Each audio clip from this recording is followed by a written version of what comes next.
Before we say anything else, I am in no way asking you to do anything that might violate any of the many, many laws in place here in New Atlantis or the larger United Colonies. This is just one friend talking to another friend, asking if maybe that friend could possibly find a way to get her important cargo out of the impound.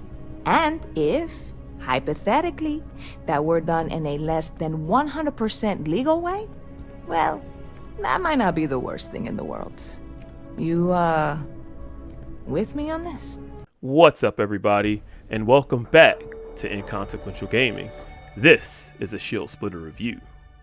Today, I'll be reviewing Starfield, Bethesda's new IP. I'll be dividing the game's quality up into 5 different categories: story, gameplay, graphics, sound quality, and fun factor.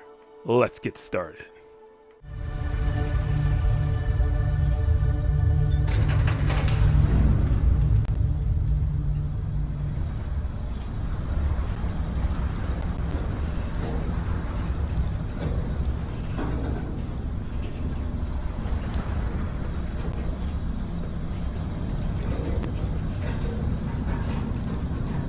Seals are good.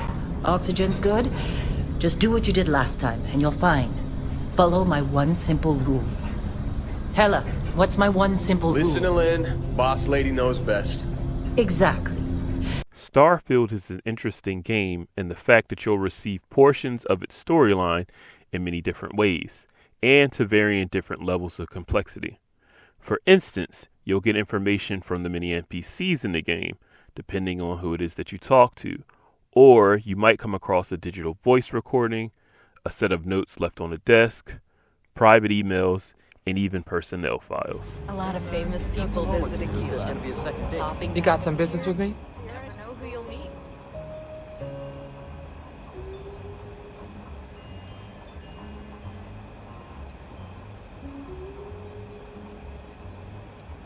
Oh, well, if the marshal sent you to me, that means he's looking to recruit you. Just so you know what you're getting into, I'll explain who we are and what we do. Well, the Freestar Rangers ensure the safety and security of the Freestar Collective and its people. We might hunt down a fugitive, break up a smuggling operation, investigate a starship theft, or put some would-be bank robbers behind bars. Whatever needs doing to keep the people safe, we do. The game doesn't just stop there either, as some of my favorite stories of all come from the world and environment. Sometimes it's possible to get a feel for what's going on or what's about to happen by simply paying attention to your surroundings. One very great example was the case of an abandoned research base on Mars, occupied by spacers. It was pretty obvious what was going on there, which made it all the more satisfying when I cleared it out and confirmed that I was right.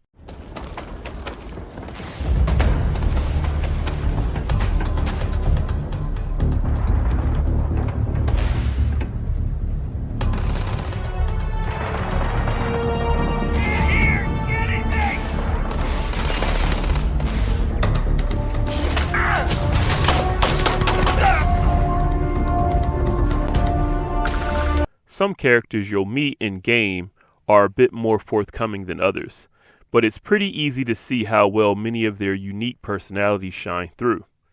These are easily some of the most rich and well-developed characters I've seen from Bethesda Game Studios, and I can't wait to see more as many of the storylines continue to progress.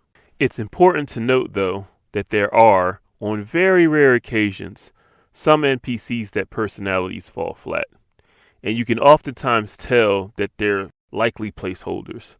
I'm assuming this might be a developer oversight, considering that some of the crewmates you can hire for your spaceship, with very little dialogue, come off a bit more believable and fleshed out than some characters that have a lot more to say.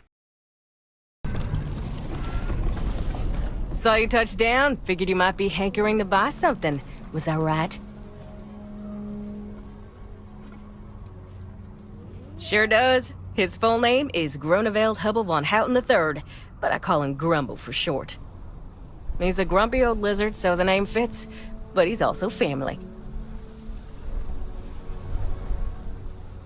Besides selling you stuff, I'm just taking him on a little walk so he can stretch out his little feet. He don't do so well on the ship.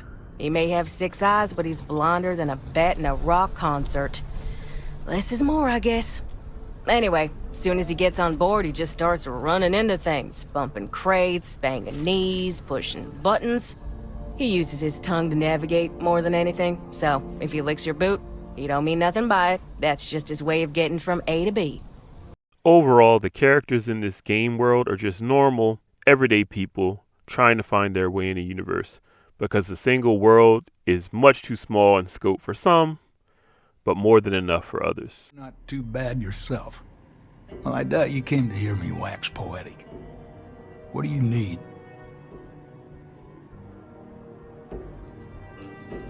Hell no. I've got no control over the actions of those who came before me, and I don't feel beholden to them either. Solomon was a true pioneer and a risk-taker, and I respect that. But I'm not him. I'm a man who appreciates the simpler joys in life. I'm no thrill-seeker, and I don't feel like I need to make my mark on the world. A highball of good whiskey, and a sunset to watch it with, it's all the accomplishment I need. The lore and history of the world is pretty awe-inspiring. Especially in many of the settlements, it's hard to turn a corner and not have some kind of option to either read, watch, or listen to something keeping the player informed about what's currently happening in the world or has happened in the past. If you're ever confused about Starfield and what kind of game it is, I promise you it's probably your own fault. Starfield's gameplay can be tough to talk about at times because there's so much going on there. For example, you could finish a huge battle sequence on a planet's surface, barely survive, hop into your spaceship to turn in a quest, only to then be attacked by space pirates, now having to use completely different controls and gameplay mechanics with different rules. It can certainly take some getting used to, especially if you're better at one style of gameplay more than you are the others. It can also be a bit jarring if you make the mistake that I did, putting a large number of resources into your combat skills, weapons, and gear, but accidentally neglect your spaceship, having to then face off against tougher opponents with better equipped spaceships than yours. Planet-side combat feels very good in this game. The sheer number of options and ways to approach situations is pretty crazy.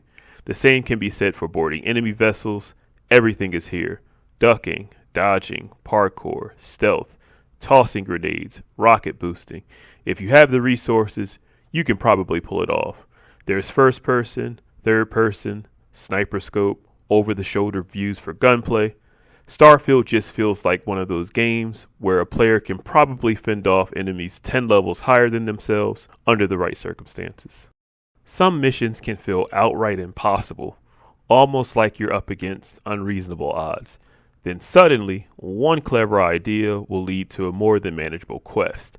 But I'm not entirely sure I can say the same thing for ship combat though, because honestly, I'm still not sure what I'm doing, and I'm not very good at it. When situations get tough, I just panic, aim, and start pressing buttons. I just haven't figured out the flow to interstellar combat yet, so I can't really say much about it right now. This wouldn't be a Bethesda game if you couldn't big brain or talk yourself out of sticky situations. The character I'm playing as now is quite the smooth talker, and I've avoided a good number of messy situations by reasoning with some disturbingly unhinged individuals. Just because you've convinced the enemy to stand down, though, doesn't mean that you can't still take them down, which is what makes these kinds of games so special. State your business or stay away.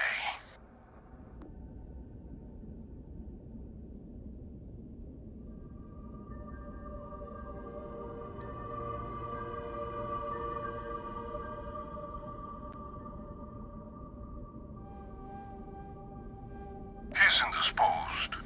You're speaking with Captain Gustavo Valencia, and the ship is under ecliptic control.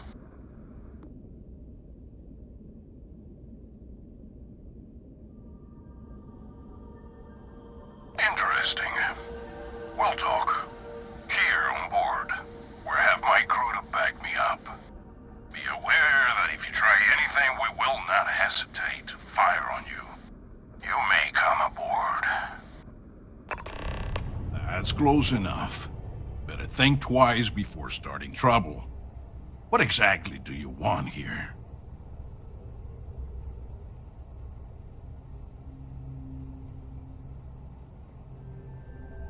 Yeah, and what do you have to say about it?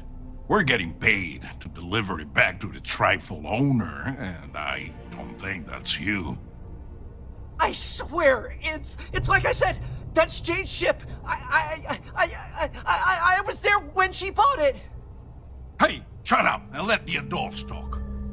Now, where were we before this interruption?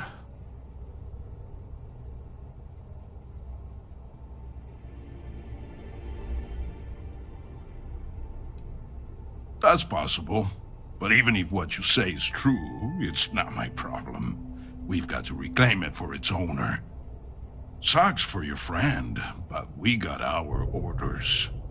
So, unless you've got something else to propose, we'll be taking the ship in. Our employer will handle the pilot.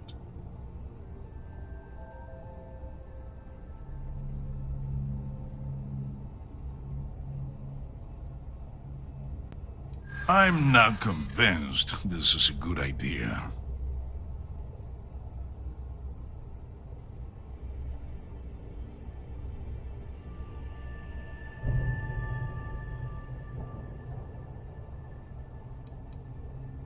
You know, usually I deal with rough and tumble types, but I gotta admit, doing something nice for an average CV's got its appeal. You know what? Fine.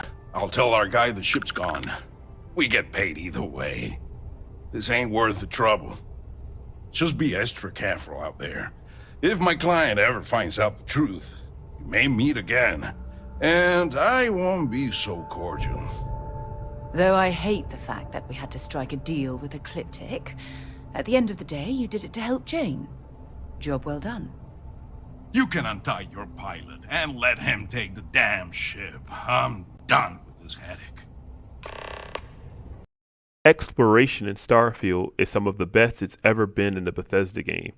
I was blown away at times by the scale, amount of detail, and the variety of the many locations you can visit. The feeling I got from exploring some of the more environmentally hostile locations was amazing. I still have chills. One major nitpick I'll add, though, some locations seem to be much better looking than others from a graphical standpoint, which can be really immersion breaking sometimes.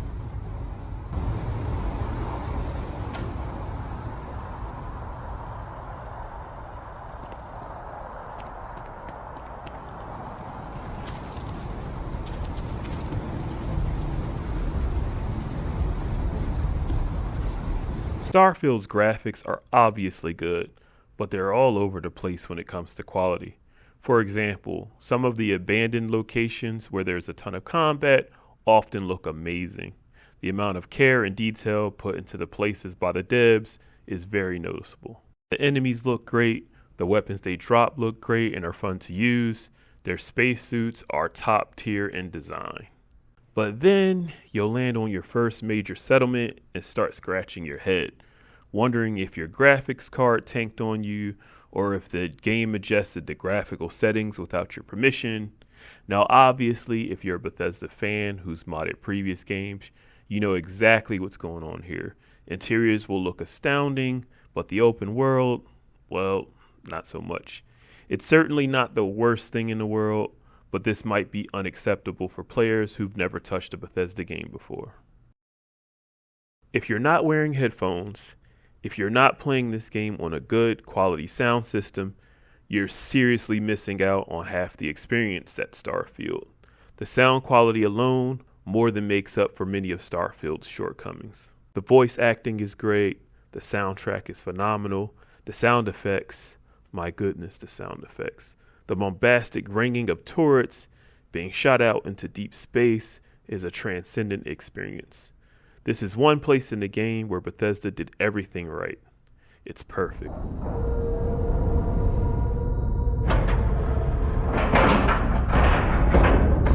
I'm Seeing green lights on the airlock seals. We have a clean dock.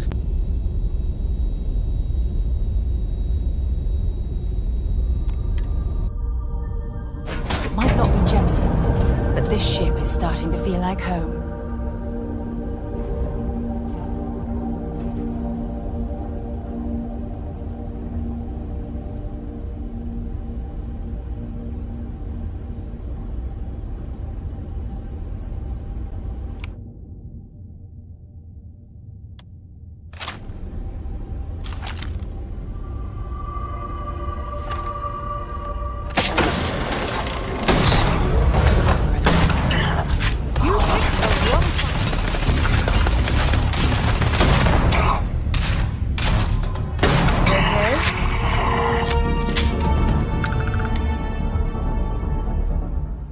If you're like me and you love the audio overhaul and the immersive sounds compendium of mods for Skyrim, you'll absolutely adore Starfield's sound design. As I touched on a bit earlier, it can be somewhat tricky getting immersed in Starfield's world sometimes because of the radical differences in graphical quality with certain locations. It's never really terrible, but more so goofy and off-putting. After a while, once you get used to the game's flow, it all sort of disappears, and it'll finally click. Once you get there, though, you're in for a wild ride. Bethesda games are of course known for their replay value, and I'm starting to see signs that this could be one of Starfield's biggest strengths, with its own unique twist on what a second playthrough means, but I'll hold off giving my opinion about it until I've seen more. And what would Starfield be without its character creator? This is hands down one of the best character creators that Bethesda has ever made. It's actually pretty easy to make an attractive character for once, without spending an unreasonable amount of hours on it. So, is Starfield fun to play? Yes, so far the game is really good. However, there's a few things you should know before getting into the game. It's often confused with tempering your expectations. Let's cover a few while we're here. 1. Starfield is a huge game with a lot to do, so it's very easy to get lost or overwhelmed. If there's something in the game you enjoy doing, do more of that thing. You should never feel obligated or pressured to engage in parts of the game that you don't find interesting. If something feels boring, then stop doing it immediately. 2. Just because a quest marker points to a certain location or an NPC tells you to do something, that doesn't mean you have to go there or listen to that NPC. Do whatever it is that you want to do. Sometimes doing the opposite of what you're told can yield wonderful results. 3. Take your time, look around, study the environment, ask questions, read a few books, notes, or in-game emails. Don't be afraid to look up your controls and key bindings and really try your best to understand your options. You have more of them than you might think. 4. Mission boards are posted all over most major cities. I promise there's no shortage of things to do in this game. If all you want to do is kill bad guys all day, you can do that. If all you want to do is focus on dealing in the black market, you can do that too. If you like the missives and headhunter mods in Skyrim, you'll love these features in Starfield. 5. You only get one first playthrough, so make it count. The few bugs you'll come across likely won't have any real effect on gameplay, so I didn't bother addressing them here. Regardless of what you've heard or been told, Starfield doesn't start off slow. It doesn't give you the impression that its spaceships should have anti-gravity hyperdrives. The cities don't need local maps, and it doesn't lead you to barren wastelands where there's nothing to do. You can figure out most things for yourself if you actually read the in-game menus and pay attention to detail. Anyone who tells you otherwise likely set the game's difficulty to journalist mode, abused the fast traveling system, which is a huge mistake by the way, rushed through the game, didn't understand the storyline, all in an attempt to be the first to publish a review. But luckily, you're not a game journalist, and neither am I.